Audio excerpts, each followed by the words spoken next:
घर खरीदने वाले हर शख्स के दिमाग में एक सवाल बार बार उठता है कि घर खरीदना ज़्यादा फायदेमंद है या फिर किराए पर रहना। जाहिर है दोनों के अपने अपने फायदे हैं, अपने अपने नुकसान हैं। घर खरीदना भावनात्मक है, लोग अपनी प्रतिष्ठा के साथ जोड़कर इसे देखते हैं। तो वहीं किराए पर रहने को लेकर भी तमाम तर्क हैं। लेकिन अगर दोनों को कंपेयर करें तो क्या फायदेमंद होगा घर खरीदना या फिर किराए पर रहना? इस विषय पर आम लोग उतनी गहरी कैलकुलेशन नहीं करते जितना कि प्रॉपर्टी एक्सपर्ट्स करते हैं।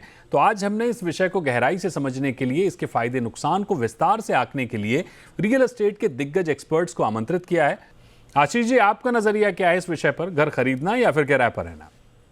देखिए, बहुत ही इमोशनल टॉपिक है ये। आज हम यहाँ पर सब रियल एस्टेट से जुड़े हुए लोग हैं, और अगर आप क्विक पोल करेंगे तो अब सबके पास हमारे शायद घर हैं। और अ, और अगर हम हिसाब लगाने बैठते कि घर लेना चाहिए कि नहीं लेना चाहिए, तो शायद किसी को भी हिसाब में ये नहीं लगता कि घर लेना चाहिए। बट फिर भी हम सब ने घर लिया, क्योंकि यू नो आई थिंक काफ़ी कुछ सौरभ जी ने कवर किया। बट एक दो पॉइंट्स जो मेरे को जो इमीडिएटली फ्लैश ऑफ माइंड जो बोलते हैं, जो आते हैं मेरे दिमाग में। एक तो कोविड के बाद दीपक जी, ये सिनेरियो, ये डिबेट पूरा बदल गया है। कोविड से पहले ये डिबेट बहुत अलग हुआ करता था, और सालों साल ये डिबेट एक ही तरफ था। कोविड के बाद ये डिबेट ने एक ऐसा, जो दशकों में, मतलब कह सकते हैं ना, कितने सालों में जो ऐसा इवेंट आता है, उस वही ऐसी चीज़ों को बदलाव दे के जाता है, और वो बदलाव दे के गया। हर एक को छत की जो ज़रूरत महसूस हुई, वो एक बहुत इंपॉर्टेंट फैक्टर है।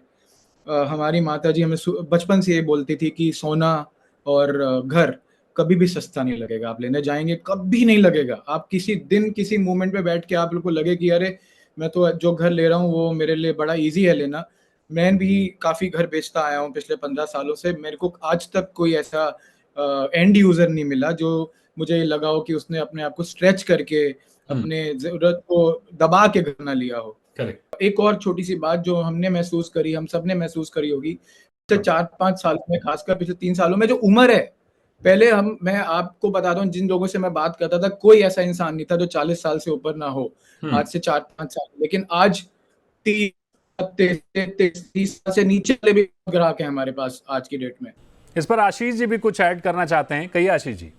आप जब कोई और फाइनेंशियल डिसीजन लेने की कोशिश करेंगे, तो आपके दिमाग में एक सिक्योरिटी होना बहुत इंपॉर्टेंट है। समझिए, आपने फाइनेंशियल डिसीजन लिया कि मैं इक्विटीज में इन्वेस्ट करूंगा। पता नहीं आप मेरी बात से कितना एग्री करेंगे सर, या मैं गोल्ड में इन्वेस्ट करूंगा, या मैं मेरा पोर्टफोलियो बढ़ाऊंगा। तो मेरे दिमाग में जब मेरा घर बन जाता है ना, तो एक सेंस ऑफ सिक्योरिटी आ जाती है कि घर बन गया।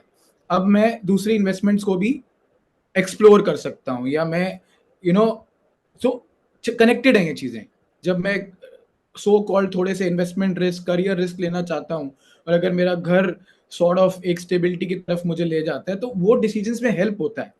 जो एक, अगेन, मैं एक इमोशनल साइड पे आपको चीज़ों को लेके जाता हूँ। और दूसरा जो बात है, आपको ये समझना पड़ेगा कि इवेंचुअली, जो अभी सौरभ जी ने भी बहुत इंपॉर्टेंट बात बोली कि आपने रवि जी जो 10% का आंकड़ा बताया, मतलब ये कोई छोटा आंकड़ा नहीं है। मतलब आपको अगर आप वॉरेन बफे के पूछें कि उन्होंने कितना रिटर्न कितने साल में बनाया, तो हम सबको पता है छोटा आंकड़ा नहीं है।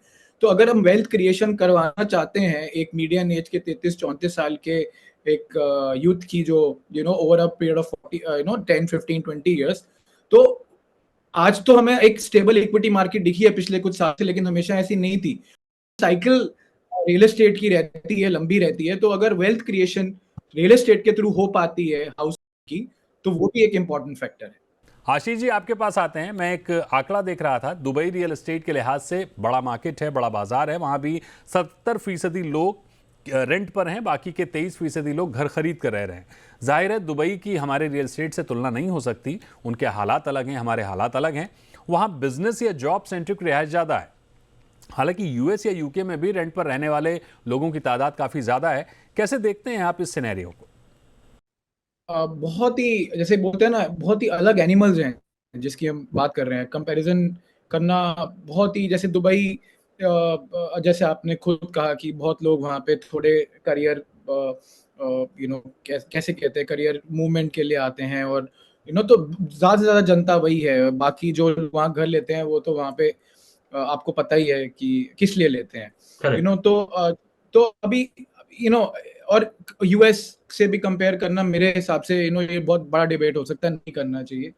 बिल्कुल सही बात करी रवि जी ने। जो जो दो इंडिया है ना, ये जो दो इंडिया है, 1% वाला गेटेड कम्युनिटी वाला इंडिया और गेटेड कम्युनिटी के बाहर वाला इंडिया, उनको हमको दो अलग अलग प्रोग्राम्स में डिस्कस करना पड़ेगा। क्योंकि सारा का सारा जो डेटा है वो गेटेड कम्युनिटी वाला डेटा है, उसके बाहर वाला डेटा, और हम हाउसिंग, जो एक अच्छी हाउसिंग की, सो कॉल्ड अच्छी हाउसिंग की शॉर्टफॉल की बात कर रहे हैं, वो आज भी बनी हुई है, उसके साथ हम आज भी डील कर रहे हैं। तो I think clearly Deepak ji, अगर डिबेट्स को दो पार्ट्स में डिवाइड करें तो डिबेट बहुत बदल जाता है। लेकिन आज वहां पे जिन आपको पता है कि दुबई में आपको आज भी 2 करोड़ का घर अवेलेबल है, और वहां पर आपको 200 करोड़ का घर भी अवेलेबल है, जो वहां से शायद 2 मिनट या 5 मिनट के ड्राइविंग डिस्टेंस पे होगा।